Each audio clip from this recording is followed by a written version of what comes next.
সংখ্যালঘু নির্যাতন তো হচ্ছে ভারতের এক একটা মসজিদ তারা ভাঙতেছে এখন। এটা এটা এটা একটা লক্ষণ। আস্তে আস্তে ওর মানচিত্র মসজিদের মতোই ভেঙে খান খান হয়ে যাবে ইনশাআল্লাহ। এরা যেমন অখণ্ড ভারত চায়, আমরাও অখণ্ড ভারতই চাই। আমরা চাই অখণ্ড ভারত হবে কালিমা লা ইলাহা ইল্লাল্লাহ মুহাম্মাদুর রাসূলুল্লাহ। আপনারা তো মনে করেন যে ভারত আমাদেরকে ঘিরে রাখছে, তাই না? আসলে ভারতকে আমরা ঘিরে রাখছি। এই দিক থেকে আমরা, এই দিক থেকে চায়না, এখান থেকে নেপাল, এখান থেকে ভুটান, এখান থেকে মায়ানমার, এখান থেকে পাকিস্তান, আর তার চেয়ে বাপ আছে আফগানিস্তান। আছে না আফগানিস্তান? ওদের সাথে কেউ পারছে এই পর্যন্ত? আফগানের ভাইরা নিজেদেরকে গড়ে নিচ্ছে, এখন বোঝাচ্ছে। এই বাংলাদেশকে যদি আমরা একটা মদিনা রাষ্ট্র বানাতে পারি, ইনশাল্লাহ কালকে গাজওয়াতুল হিন্দ হবে ওটার জন্য রেডি আমরা ইনশাল্লাহ। পাকিস্তানের কাছে কিছুই নাই, আছে খালি 10-12টা পারমাণবিক অস্ত্র, তাতেই ভয়ে কাঁপতে থাকে।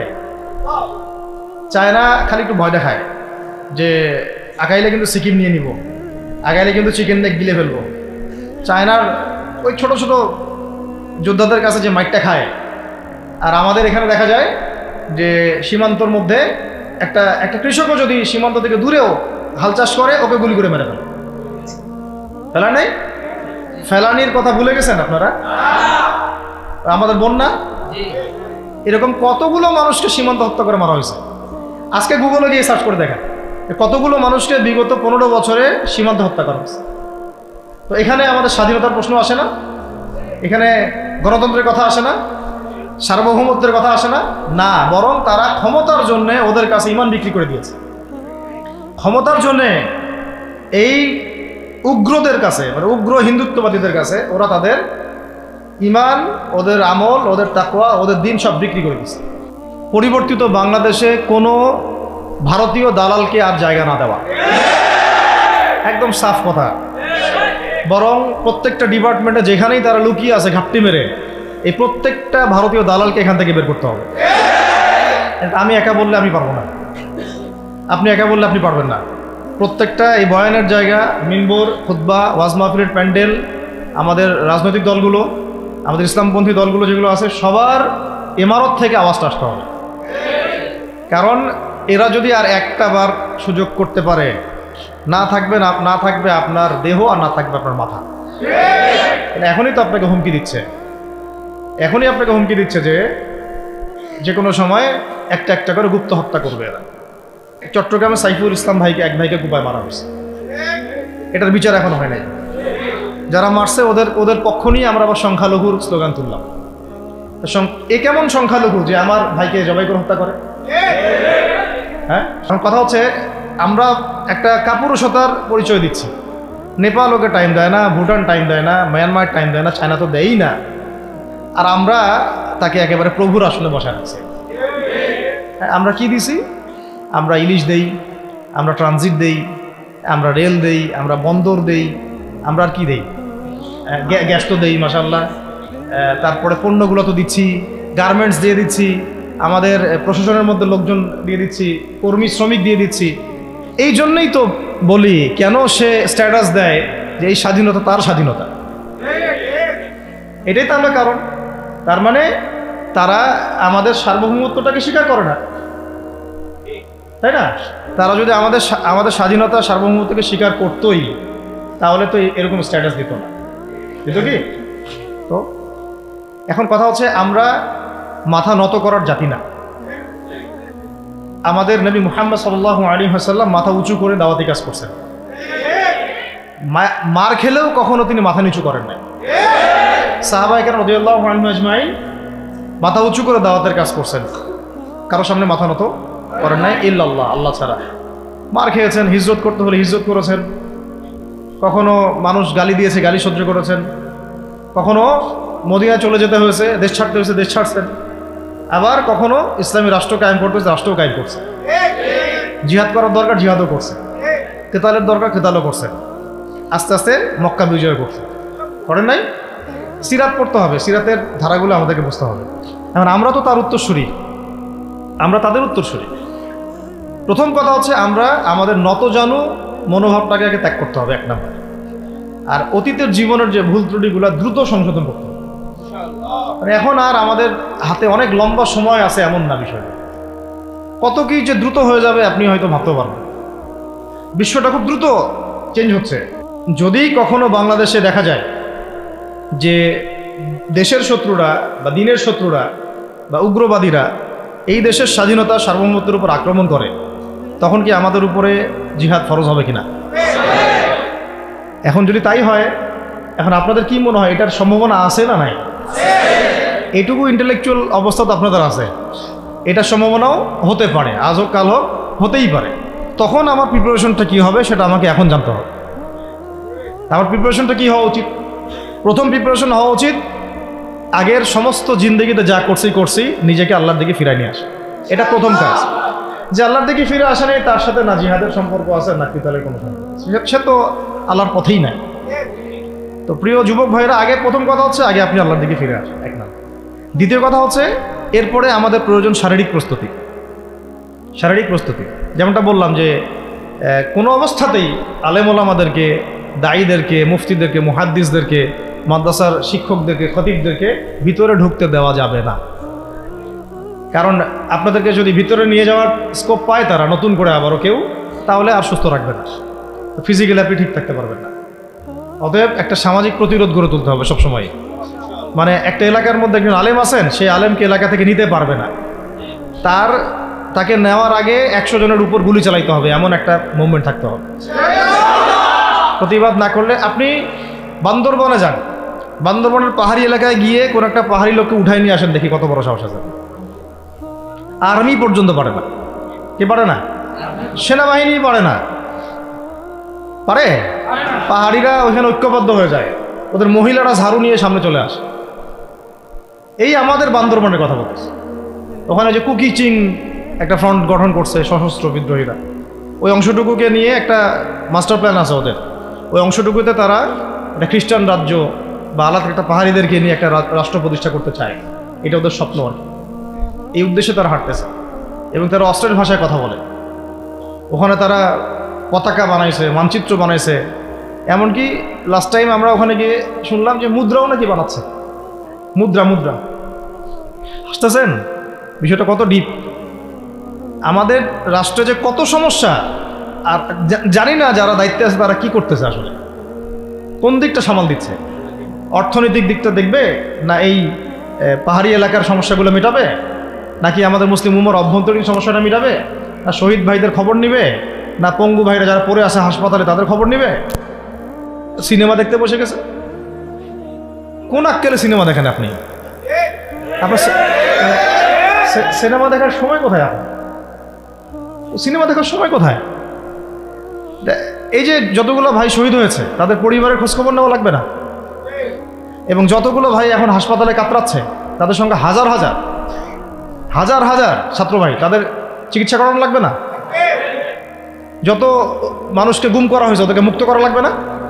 তারাও তো জানে এটা অন্যায়, এবং যারা করে তারাও বলে এটা অন্যায়। জানেন, যারা করে তারাও বলে এটা অন্যায়। এবং আমাকেও বলেছিল যে, আমি জিজ্ঞাসা করেছিলাম যে আমাকে যদি মানে প্রকাশ্য কোর্টে চালান করে দেওয়া হয় এবং জাতির সামনে বলা হয় যে আমাকে গুম করা হয়েছে, এবং এরপর যদি বলা হয় যে আমাকে গুম করার পরে কোনো রকমের নেগেটিভ কিছু পাওয়া যায় নাই তাই আমরা ছেড়ে দিয়েছি, এই কথাটা কি বলা যাবে কি যাবে না? তারা বলছে যে না, এটা বলা যাবে না, কারণ এই কাজটা তো মানবতা বিরোধী অপরাধ, এটা করলে তো বললে তো সবাই আবার বুঝে ফেলে। তো এই হলো অবস্থা। ওখানে আমরা বুঝেছি যে বাংলাদেশের প্রশাসনে দুইটা ভাগ আছে। একটা ভাগ হচ্ছে মারাত্মক রকমের ইসলাম প্রিয় এবং দেশপ্রেমিক, মাশাআল্লাহ, আমরা তাদেরকে স্যালুট জানাই, মাশাআল্লাহ। কিন্তু আপনারা ভুল জায়গায় শ্রম দিচ্ছেন, আপনারা ভুল জায়গায় মেধা, শ্রম এবং আপনাদের জীবন নষ্ট করতেছেন। আপনাদের থাকা দরকার ছিল ওলামায়ে কেরামদের সাথে, তাহলে আপনাদেরকে টক্কর দিয়ে কেউ সামনে যেতে পারতো না। আপনারা খালিদ বিন ওয়ালিদ হতে পারতেন আমাদের, আপনারা কিন্তু ওমর ইবনুল খাত্তাব হইতে পারতেন। ওইখানে ঢুকে আপনারা শুধুমাত্র দুনিয়ার স্বার্থে সব নষ্ট করতেছেন। আমাদেরকে বলা হচ্ছে হুজুর বদদোয়া করিয়েন না, হুজুর ছেড়ে দিচ্ছেন, আমাদেরকে বদদোয়া দিয়েন না আবার বের হয়ে। আমাদের চাকরি এটা, ডিউটি এটা। এক ভাই আমাকে কোরআন এনে দিয়েছিল, নির্জনতা তো ওখানে, নির্জনতার সঙ্গী হচ্ছে কোরআন এবং নামাজ। তো এক ভাই দেখেছে আমি একটু নির্জন, মন খারাপ বসে আছে, একটা কোরআন নিয়ে এসে দিয়েছে, হুজুর কোরআন পড়েন আপনি, মন ভালো হবে। আরেকজন এসে কোরআন নিয়ে চলে গেছে। কোরআন পড়ে ওখানে যদি আপনি আবার উল্টাপাল্টা কিছু করেন, ওদের নিয়ম নাই কোরআন দেওয়া। কোরআন দেওয়ার কি নাই? নিয়ম নাই। তো এই হলো অবস্থা। কথা হচ্ছে যে এই ভাইদেরকে মুক্ত করাও তো তাদের কাজ ছিল। যে ওলামায়ে কেরামদের একজনের উপরে 3টা 4টা 5টা 10টা করে মামলা এখনো চলতেছে, তাদেরকে মুক্ত করা উচিত ছিল না? আর এই পুরো জুলুমের পিছনে যত জালেম ইনভলভ ছিল তাদেরকে আইডেন্টিফাই করে ভিতরে ঢুকানো উচিত ছিল না? হয়েছে সব কিছু? এই জিনিসগুলোর মধ্যে অনেক গ্যাপস আছে।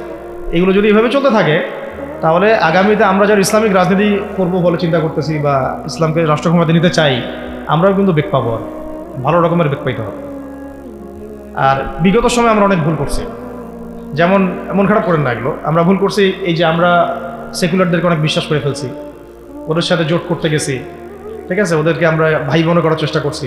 আসলে এদের সাথে আর কাফেরদের সাথে কোনো পার্থক্য নেই। সেকুলারিজমে যারা আছে আর কুফার যারা, এদের মধ্যে কোনো পার্থক্য নেই। ওই কালিমা পড়া না পড়ার পার্থক্য, তো বাকি আপনার পিঠে ছুরি এরাও মারবে ওরাও মারবে। আর আমি ছোট মানুষ, ছোট জায়গা থেকে বলতে চাই যে আমাদের যে ওলামায়ে কেরামগণ মাঠে আছেন, যে রাজনৈতিক দলগুলো আপনারা মাঠে আছেন, এবার আপনারা কোনো রুটির টুকরার জন্য লড়বেন না। এবার পুরা রুটি নিয়ে লড়বেন। প্রত্যেক আসনে প্রার্থী দিবেন আপনারা। যেহেতু এর বাইরে সিস্টেম, এখন অন্য সিস্টেমে যাওয়ার সুযোগ হচ্ছে না, তাহলে পুরো রুটিটার জন্য লড়তে হবে আপনাদের। আমাদের টার্গেট হচ্ছে এখন একটা ইসলামপন্থী সরকারকে রাষ্ট্র ক্ষমতায় নিয়ে যাওয়া। এটা আমাদের একটা প্রধান টার্গেট। এখন আমাদের এজেন্ডা স্পষ্ট, কোনো গোপন এজেন্ডা নাই। আমাদের কি নাই? কোনো গোপন এজেন্ডা নাই। আমরা চাই বাংলাদেশে এখন একটা ইসলামপন্থী রাষ্ট্র ব্যবস্থা গড়ে উঠুক, ইসলামপন্থী সরকার শাসন ক্ষমতায় আসুক। এটার জন্য আপনাদের সবার ভূমিকা আছে। কেউ কথা দিয়ে ভূমিকা রাখবেন, কেউ লিখবেন, কেউ বলবেন, কেউ যেভাবে হোক আপনাকে ভূমিকা তো রাখতেই হবে। কারো বসে থাকার সুযোগ নেই। এখন আর এই রাষ্ট্রটাকে ইসলামিক রাষ্ট্র হিসেবে গড়ার দায়িত্ব এখন সবার কাঁধে আসছে। আমরা আমাদের জায়গা থেকে বলতেছি, বাকি কাজ কিন্তু আপনাদেরকে করতে হবে। আল্লাহ পাক করার তৌফিক দান করেন। আর ইসলামপন্থী ভাইদের আপোষের যে দূরত্ব, এটা কমায় ফেলতে হবে। এই দূরত্ব রাখা যাবে না। ইখতিলাফ আছে থাক, যদি আকীদাগত মৌলিক কোনো পার্থক্য না থাকে, আমরা তো ভাই ভাই নাকি? আমাদের চেয়ে কি মানে সেকুলার আমাদের বেশি বড় ভাই? আমাদের চেয়ে কি যে নাস্তিক মুরতাদের আমাদের বড় ভাই? কমিউনিজমে যারা আছে ওরা আমাদের বড় ভাই না? এই গণতন্ত্রপন্থী যারা একবারে কট্টর, ওরা আমাদের দিনী ভাই নাকি? আমাদের তো ভাই, সোজা কথা হচ্ছে ইন্নামাল মুমিনুনা ইখওয়া, ইন্নামাল মুমিনুনা, মুমিন যারা মুমিন ভাই। মুমিনে কি ভাই? খালাস। আল মুসলিম ওয়া আখুল মুসলিম, মুসলিমের ভাই কি? মুসলিম। খালাস, এইটুক। মুসলিম আমার ভাই, মুসলিম আমার ভাই। এখন যারা এদেশের রাষ্ট্র ক্ষমতায় ইসলামকে চায় না, তারা আমাদের ভাই না। সে যে কোনো নামেই আসুক, এক্স ওয়াই জেড, দেখার দরকার নেই। এক্স নামে আসুক, ওয়াই নামে আসুক, জেড নামে আসুক, যারা রাষ্ট্র ব্যবস্থা ইসলামকে চায় না, তারা আমার ভাই। খালাস, সোজা কথা। এখন রাষ্ট্র ব্যবস্থা ইসলাম চায় যে ভাইরা আমাদের, ওই ভাইদেরকে একসাথে থাকতে হবে। আল্লাহর কসম করে বলতেছি, ইনশাআল্লাহ যদি এই ভাইরা আমরা একসাথে থাকতে পারি, এর সাথে আমরা দায়ীরা, তালেবে ইলমরা এবং আপনারা তো যুব সমাজ আছেন, আমাদেরকে টক্কর দিয়ে বাংলাদেশের রাষ্ট্র ক্ষমতায় কেউ যাইতে পারবে না ইনশাআল্লাহ। সবাইকে ভূমিকা রাখতে হবে। এখন অন্য আলোচনা চেয়ে এই আলোচনাটাই বেশি দরকার। অন্য আলোচনা অনেক শুনছেন যিনি, এখন বাংলাদেশের দরকার একটা ইসলামপন্থী রাষ্ট্র ব্যবস্থা। এর বাইরে কোনো আলাপ নাই। এখন এটা প্রতিষ্ঠা করার জন্য কি করতে হবে সেটা ফিকির করা। এখন সবাই প্রতিবাদের ভাষায় কথা বলতে পারে, একটা রেভলিউশন ঘটানোর মতো সিচুয়েশন বাংলাদেশে আছে। অন্তত পক্ষে আমাদের ভাইদের মধ্যে আমরা দেখেছি, ছাত্র ভাইদের মধ্যে সাহস তো মাশাআল্লাহ অবশ্যই আছে, ডেডিকেশন আছে, জীবন দেওয়ার মানসিকতা আছে। তাদেরকে খালি নার্সিং করতে হবে, জীবনটা যেন ভুল পথে না যায়।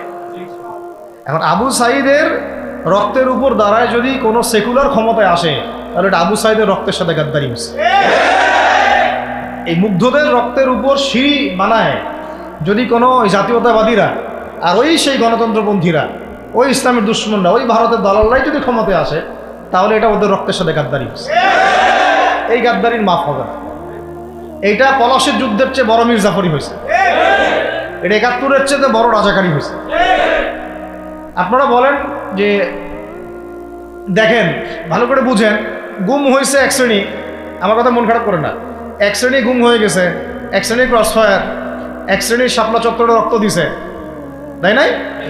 এক শ্রেণী ওলামায়ে কেরাম মামলা নিয়ে ঘুরে বেড়াচ্ছে মাথার উপরে, এক শ্রেণীর ছাত্র ভাইরা রাস্তায় শহীদ হলো, আর এক শ্রেণীর ছাত্র ভাইরা পঙ্গু হয়ে হাসপাতালে বেডে পড়ে আছে। ক্ষমতায় গেছে কারা? নতুন এক শ্রেণী। হ্যাঁ, এবং ওখানে এমন কিছু মানুষ আছে যাদের সাথে আন্দোলনের কোনো সম্পর্কই ছিল না, সম্পূর্ণ উড়ে এসে জুড়ে বসছে তারা। তাহলে এখানে ইসলামিক রাজনৈতিক দলগুলোকে সামনে রাখা যাইতো, তাদের থেকে তো উপদেষ্টা একটাও নেয় নাই। জামাত ইসলাম থেকে একটা উপদেষ্টা নিছে কিনা? হেফাজত ইসলাম থেকে কোনো উপদেষ্টা নিছে কিনা? আমাদের চরমনায় থেকে একটা উপদেষ্টা নিছে কিনা বলেন? তার মানে রাষ্ট্র গঠনে আমাদের কোনো ভূমিকা নাই না। আমাদেরকে বুঝাইছে যে আপনারা পরে আসেন, ইলেকশন দিব, তখন আপনারা ইলেকশন লড়বেন। ইলেকশন সে কবে দেয় সেটাও দেখেন, আদৌ দেয় কিনা সেটাও দেখেন। কাকে বিশ্বাস করবেন আপনি? বিশ্বাসটা করবেন কাকে? যখন মোস্তফা সরোয়ার ফারুকের মধ্যে একজন উপদেষ্টা হচ্ছে, বিশ্বাসটা আপনি করবেন কাকে? সারা জীবন মানুষকে পরকে শিখাচ্ছে, তার কোন যোগ্যতায় সে উপদেষ্টা হচ্ছে?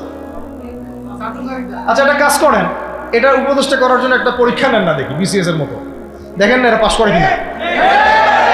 অথবা আপনি একটা কাজ করেন, ইসলামিক সেন্সের পরীক্ষা নেন, দেখেন কোরআন তেলাওয়াত করতে পারে কিনা। কিসের ভিত্তিতে হলো? এই যে এই সমস্যাগুলো থেকে গেছে। তারপরেও যা হয়ে গেছে হয়ে গেছে। এখন আমাদের যেটা কথা সেটা হচ্ছে, আমরা তো আর কোনো বিদ্রোহে যেতে চাই না, আমরা যে শান্তিপূর্ণভাবে ইসলাম প্রতিষ্ঠা করতে। কিন্তু প্রয়োজনে যদি তারা মানে আমাদের উপর জুলুমের ভাষা বেছে নেয়, তাহলে আমরা অবশ্যই এবার প্রতিবাদের ভাষা বেছে নেব। এই জন্য সবার আগে জরুরি হচ্ছে যুবকদেরকে এক কাতারে থাকা, ইসলামপন্থী ভাইদের সাথে থাকা, ইসলামী সংগঠনের সাথে থাকা, এবং নাম XYZ যেটাই হোক না কেন, নাম XYZ হতে পারে, আপোষে ভাই ভাই হয়ে থাকা। এটাতে যদি ভাই আমরা এবার ভুল করি, আল্লাহর কসম করে বলতেছি, আল্লাহ না করুক, এরপরে যদি মায়ের আসে, না আপনি বাঁচবেন না আর আমি বাঁচব, কেউই না, ইনশাআল্লাহ ওই দিন আসবে না। আর আমরা যদি ইনশাআল্লাহু আজ্জা ওয়া জাল যদি আমরা এটাকে মদিনা রাষ্ট্র বানাতে পারি, এই জন্য আমি আগে বলেছি একটা লেকচারে যে আমরা যদি বিরিয়ানি খেতে চাই, আপনি যদি বিরিয়ানি খেতে চান, একটা পাত্র নেবেন কি না? আচ্ছা, পাত্রটা যদি ময়লা থাকে খাবেন? পাত্র অনেক ময়লা আছে, আপনি কি ওইখানেই বিরিয়ানি ঢালবেন, ঢেলে খাওয়া শুরু করবেন? সবার আগে আপনি কি করেন? এটাকে ধোন, পরিষ্কার করেন, তাই না? বাংলাদেশকে যদি আপনি ইসলামী রাষ্ট্র হিসেবে করতে চান, আগে এই দেশের মধ্যে যে পয়জনগুলো আছে এগুলোকে দূর করতে হবে, সমস্ত পয়জনকে ধুয়ে সাফ করতে হবে। তারপরে যে খেলাফা বা শরিয়া বা ইমারা যেটাই আসো, ইমারা এক জিনিস, খেলাফা আর এক জিনিস। আমি এক কথায় বোঝাচ্ছি ইসলামী রাষ্ট্র ব্যবস্থা। ইসলামী রাষ্ট্র ব্যবস্থা যদি ইসলামী রাষ্ট্র ব্যবস্থা তারপরে আসে, জমিন সাফ করার পরে, তখন সেটা সাস্টেইন করবেন ইনশাআল্লাহ। আর যদি ময়লার মধ্যেই ইসলামী রাষ্ট্র কায়েম করতে চান, তখন হবে উদাহরণটা এরকম যে আপনি এই নোংরা ড্রেনের মধ্যে নেমে গায়ে সাবান মাখা শুরু করছেন, হাততে কোনো লাভ হবে, বরং ওই নোংরাই আপনাকে খেয়ে ফেলবে। ঠিক আছে? ডেমোক্রেটিক সিস্টেমের মধ্য দিয়ে যদি আমাদের ভাইরা ক্ষমতা যেতে পারে, যাক না, সমস্যার কিছু নাই। এটা কতটুকু জায়েজ না জায়েজ, হালাল হারাম সুন্নত, এদিকে আমি যাচ্ছি না। এবং এটা নিশ্চিত তারাও জানে এটা সুন্নাত না, তারাও জানে এটা কি না, সুন্নাত পদ্ধতি না। কারণ রাসূলুল্লাহ সাল্লাল্লাহু আলাইহি ওয়াসাল্লাম দাওয়াতের মধ্য দিয়ে এবং সশস্ত্র যুদ্ধের মধ্য দিয়ে মানে মক্কা বিজয় করেছেন। দাওয়াতের মধ্য দিয়ে তিনি মদিনা রাষ্ট্র কায়েম করেছেন। তারপরে মদিনা রাষ্ট্রকে বেস করে আস্তে আস্তে আরও রাষ্ট্রকে এক্সপেন্ড করেছেন। বদর, উহুদ, খন্দক, খায়বার এগুলো হয়েছে, আস্তে আস্তে মক্কা বিজয় হয়েছে। মূল ছিল আগে মদিনা রাষ্ট্রটা কায়েম করা। তো আমরা যে কোনোভাবেই হোক মদিনা রাষ্ট্রটা আমাদের কায়েম করতে হবে আগে, তারপরে ইনশাআল্লাহ তাআলা দেখবেন, হ্যাঁ, ওই অখণ্ড ভারত আমরাও কায়েম করবো ইনশাআল্লাহ। সংখ্যা দিয়ে কিচ্ছু না, ওদের সংখ্যাকে আমরা ভয় পাই? ওদের সংখ্যাকে ভয় পাওয়ার কিচ্ছু নেই, সংখ্যাকে ভয় পাওয়ার কিচ্ছু নাই। কারণ এই যে কোরআন, আমার সামনে যে কোরআনটা আছে, এটা দেখে একটু খারাপ লাগলো। কোরআনের যে অবস্থা, এটা খুব মনের কষ্ট দিল আর কি। কোরআনটা হবে চকচকা, এটা দেখে বোঝা যাচ্ছে এটা অনেকদিন কেউ পড়েই নাই।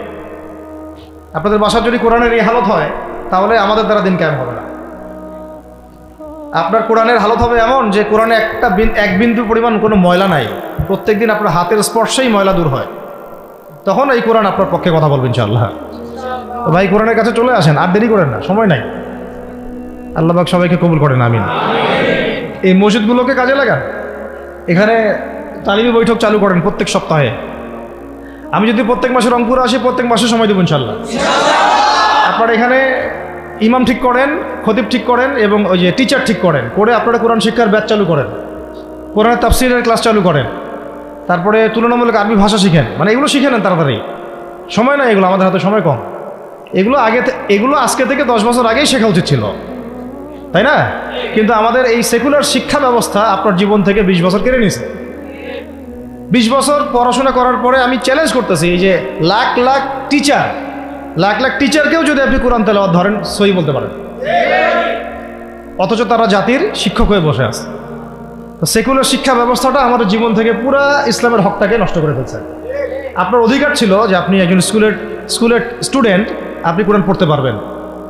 আপনি একজন কলেজের স্টুডেন্ট, আপনি কোরআনের তাফসীর করতে পারবেন। আপনি একজন ইউনিভার্সিটি পাস করেছেন, আপনি হাদিসও পড়তে পারবেন, এবারও তো দিতে পারবেন, এরাও দিতে পারবেন। এটা আপনার হক ছিল, কিন্তু এই হকটা নষ্ট করছে কারা? এই সেকুলার শিক্ষা ব্যবস্থা নষ্ট করে ফেলছে। এখন তো কিছু করার নাই। তো এটাতে আমাদের দোষ কি? আমাদের দোষ হচ্ছে আমরাই তো তাদেরকে ভোট টোট দিয়ে উপরে উঠেছিলাম। আমাদের বাপরা উঠাইছে, আমাদের বাবারা উঠাইছে, তার বাবার উঠাইছে। তা আমরা তো ওই সময় ইনসাফ করি নাই, ফল আমাদেরকে ভোগ করতে হয়েছে। আপনার এই প্রসঙ্গটা দুটো কথা বলেই ফেলি, নাহলে আমি মানে হকাদায় হয় না।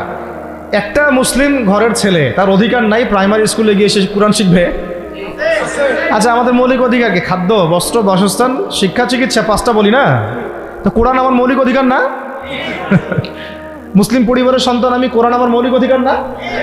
তারপর প্রাইমারি স্কুল আপনাকে শিখায় নাই, হাই স্কুল আপনাকে শিখায় নাই, এমনকি কারমাইকেল শিখাইছে আপনাকে, বেগম রোকেয়া বিশ্ববিদ্যালয় শিখাইছে, এরাও শিখায় নাই। এমনকি বিসিএস ক্যাডার হচ্ছেন কোরআন ছাড়াই, ডক্টর হচ্ছেন কোরআন ছাড়াই, ইঞ্জিনিয়ার হচ্ছেন কোরআন ছাড়াই।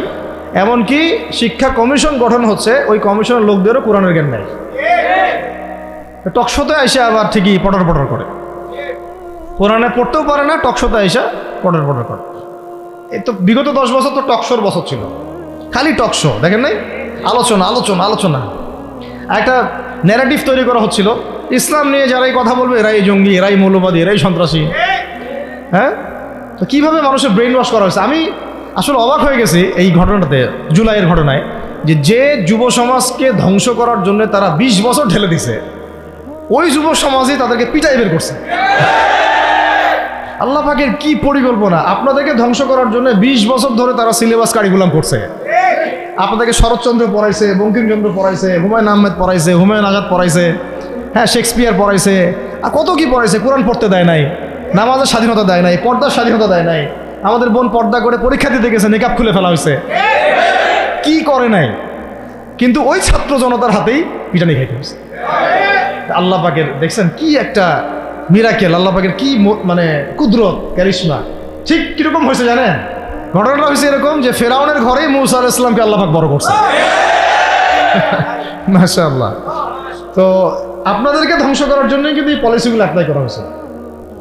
এখন যে আল্লাহ পাকের রহমতে আপনারা বিপদে যান নাই, আলহামদুলিল্লাহ।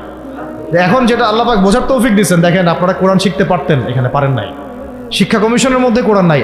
শুধু তাই না, দেখেন 360 জন এমপি মন্ত্রীকে আপনি বসায় দেন, 360 জন এমপি মন্ত্রীকে বসায় তাদের সবাইকে শুধু কিচ্ছু না, আমি বলবো খালি সূরা ফাতিহা তিলাওয়াত করতে পারে।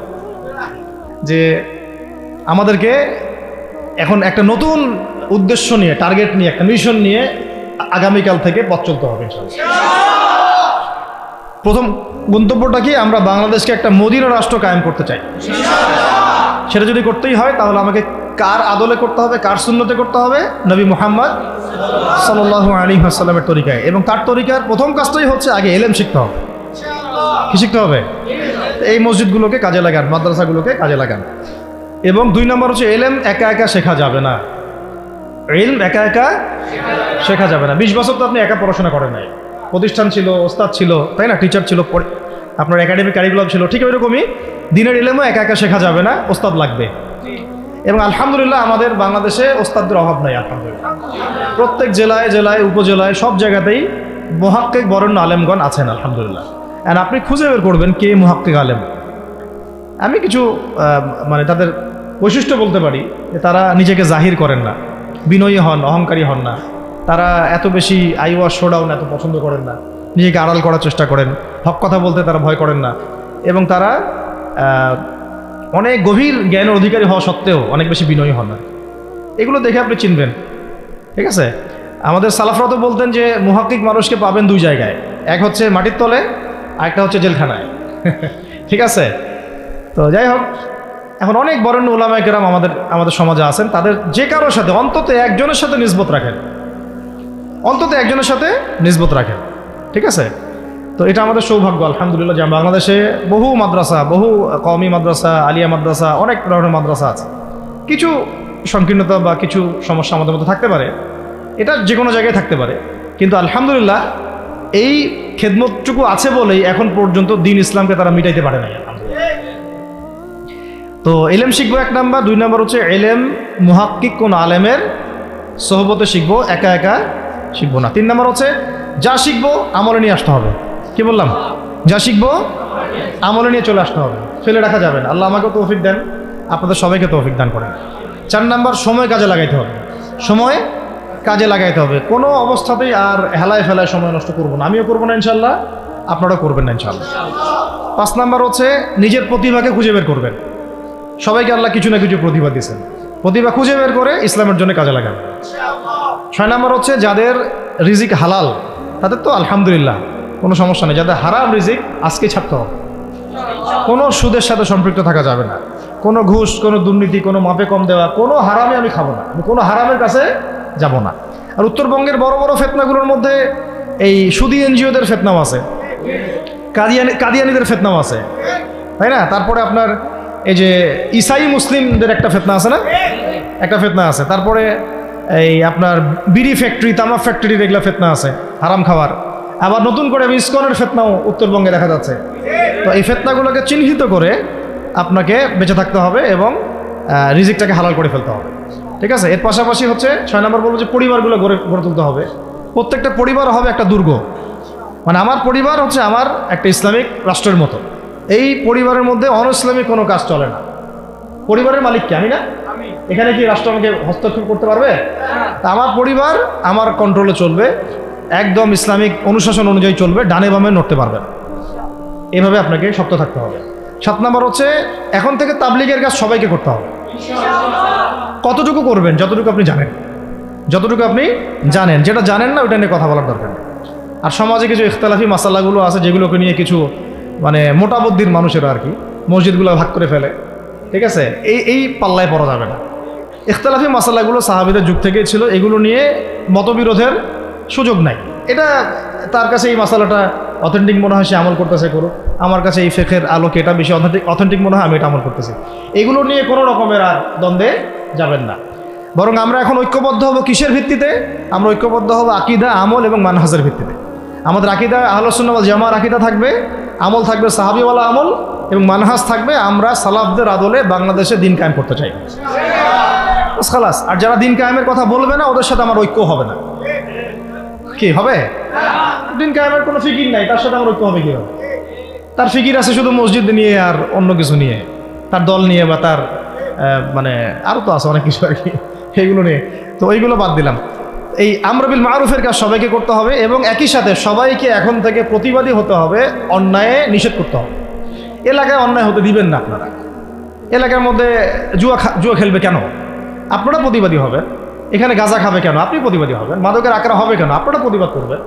এখন তো আপনি পুলিশ প্রশাসনের অপেক্ষায় বসে থাকার সময় নাই তো এখন। একজন নেককার, মুত্তাকি, পরহেজগার মানুষ প্রত্যেকটা এলাকায় থাকা দরকার। আপনাদের মধ্যে একটা জামাআ বা কমিউনিটি থাকা দরকার, মানে একটা অ্যাসোসিয়েশন থাকা দরকার যারা ওই এলাকাকে সংস্কারের কাজ করবে ইনশাআল্লাহ। অথবা বৃহত্তর সংগঠন যেগুলো আছে বাংলাদেশে তাদের অঙ্গ সংগঠন হিসেবে আপনারা কাজ করতে পারেন। আল্লাহ পাক তৌফিক দান করেন।